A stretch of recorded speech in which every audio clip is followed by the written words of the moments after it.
One of the unexpected gifts of turning 50 is the ability to look back. You can see your mistakes much more clearly than you ever could while you were making them. And something I've come to believe, at least for myself, is that mistakes aren't the tragedy we make them out to be. They're more like spilled milk. The sooner you accept what's done is done, the sooner you can clean it up and move on without getting lost in regret. My path has had its share of mistakes, but fortunately, I've made better choices on the whole, and sometimes those better choices even involved my finances. Hi, I'm Kim. This is Future Retired Lady. Today we're talking about the 4-pillar financial plan that saved me. I'll share the exact steps I'm taking to save for retirement, track my spending, and build my emergency fund as a single woman. Then I want to show you the research that proves why it works. Because this isn't something that I invented, it turns out the financial paths that I wandered onto actually do have science behind them. And that is worth talking about. Here's the thing nobody says out loud. When you're managing your finances alone, there is no net. No second income covers you if you slip. No partner picks you up if you have a bad month. Every financial decision lands on you. That's not a complaint. Don't hear it as that. It's just reality. Once I accepted that reality, I stopped trying to manage my money the way most financial advice assumes everyone does, with a little bit of backup. I started building instead a system designed for exactly the situation I'm actually in. Now, my relationship with Pillar 1 goes all the way back to my 20s, and I'm certainly glad it does. That first pillar is automatic retirement contributions, meaning the money goes to your retirement account before you ever see it. It comes out of your paycheck first. You don't decide whether to transfer it that month, it just goes. I can tell you from experience, this is the single most powerful thing I did. And the research confirms it in a really striking way. Studies on workplace retirement plans found that when enrollment is automatic, participation rates skyrocket to 94%. But when it's voluntary, meaning you have to opt yourself in, that number drops precipitously to 64%. 30 percentage points just from changing the default. That's the power of removing the decision. There's actually a behavioral economics concept behind this called present bias. This is the very human tendency to prioritize today over tomorrow. Automation sidesteps your brain's short-term wiring entirely. You don't have to fight with yourself for the money. The money is already into your retirement account before you can spend it. For most of my career, my workplace plan offered only pre-tax methods. That's a 401k or a 403b. But within the last few years, Roth contributions through work became available to me too. I'm now adding Roth funds to give my retirement planning greater flexibility for myself later in life. Pillar 2 is simple but exciting. Maximize your employer match, every single dollar you can.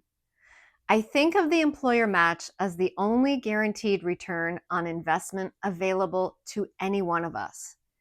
If your employer matches 50 cents on every dollar up to a certain percentage, and you're not contributing enough to capture the entire amount, you are turning down a raise, an actual raise, every single pay period. Research from the Bureau of Labor Statistics confirms that employees who have access to retirement plans but choose not to participate are effectively giving money away, and it disproportionately affects women and lower income workers. Pillar 3 is a high yield savings account, or an HYSA. This is for your liquid assets, money that needs to be accessible but also earns something while it waits. Here's why this pillar matters beyond just the interest rate. Research has shown that having even a modest emergency cushion around $2,000 reduces retirement fund leakage by 17 percentage points. What that means in plain language, when people have a buffer, they stop raiding their retirement accounts when life happens. And life always happens. On paydays, I am always eager to earmark what's left over and send it off to earn interest while I sleep. My high yield savings account is the structural layer that protects everything else. So a home repair or a medical bill won't undo months of retirement contributions. Pillar 4 is where things get a little counterintuitive, but before we get into that research, let me tell you what it actually looks like. In Pillar 4, I track every dollar I earn, save, invest, and spend in a Google Sheets spreadsheet. It's not an app, and it's not my bank's dashboard, but a spreadsheet that I built myself using free tools I found right here on YouTube. And then, yes, I manually enter every single transaction. Is it a lot of work? Yes.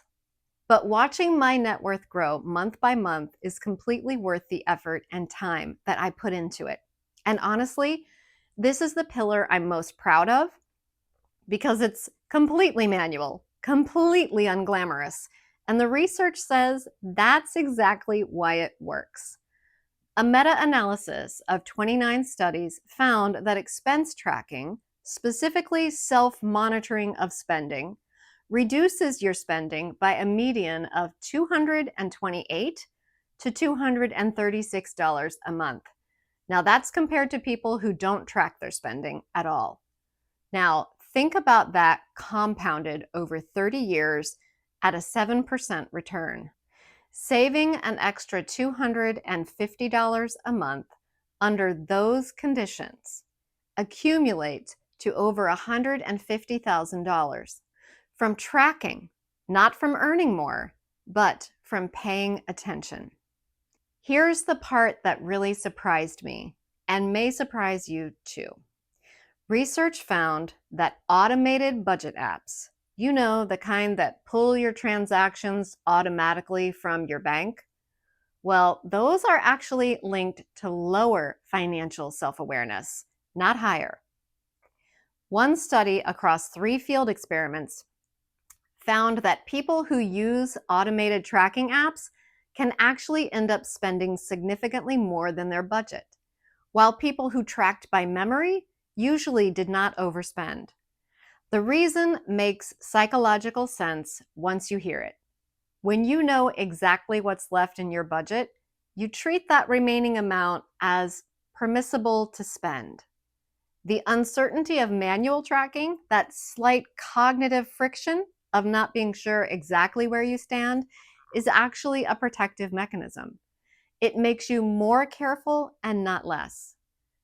My Google Sheets system isn't just organization, it's actually a behavioral intervention. Every dollar I record is a dollar I'm more likely to think twice about. These 4 pillars work together as a system. They are not independent. Automation makes sure retirement savings happen no matter what. The employer match maximizes the return on those savings. The HYSA creates a liquid buffer that protects my retirement contributions from being touched. And the manual tracking creates financial self-awareness, and that makes all of it sustainable long-term. If you remove any one of those pillars, the less are a little less effective. Together, they do create something sturdy, a real financial foundation built exactly for one income with no backup. Now, I didn't build all 4 pillars at once. They came together gradually over time. Some by intention, some by accident, some I stumbled onto research that confirmed what I had already started doing. What I can tell you is that together, these pillars change the trajectory of my financial life, not because any one of them is revolutionary, but as a system, they removed the decisions I was most likely to make badly and replaced them with habits that I either greatly enjoy, like my tracker, or barely have to think about, like my retirement passive deposits. Whether any of these methods would work for your situation, that's something only you can really know. But I hope sharing them gives you something useful to think about. And before you say it's too late for you to start saving, please know it's never too late to start saving. Your future retired self will thank you. If this resonated with you, I'd love to know. Drop a comment and tell me, are you a financial tracker? Do you track your spending? Do you have an HYSA? Are you capturing your full employer match? I'm genuinely curious where people are on this. And subscribe if you want to keep following along. There's a lot more coming. And one last reminder, I'm just a woman like you, not a financial advisor, and nothing here should be taken as financial advice. I'm sharing my personal experience and the research I've found. Please make sure you always talk to a qualified professional before you make financial decisions. All right, see you next time.